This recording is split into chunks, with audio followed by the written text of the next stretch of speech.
swala la umeme, ukosefu wa umeme, upungufu wa umeme katika mikoa yetu ya Lindi na Mtwara inaenda kuwa historia.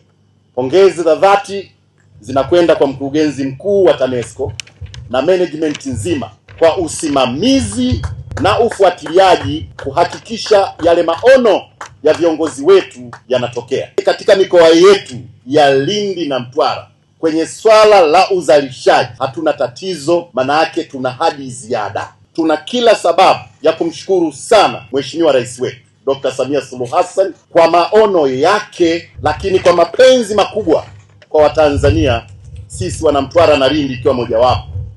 Mradi huu wa usimikaji wa mtambo wa kufua umeme wa megawati 20 umelenga kuimarisha upatikanaji wa umeme na kumaliza changamoto za upungufu wa nishati ambazo kwa muda zimeathiri maendeleo ya uchumi na ya kijamii ya mikoa ya Mtwara na Lindi.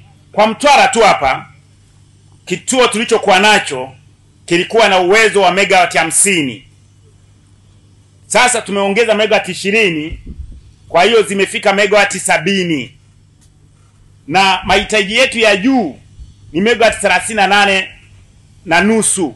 Lakini tuna kituo kingine kinaitwa Somanga, kina megawati 7 na nusu. Kwa hiyo kwa ujumla itakuwa megawati 77 na nusu.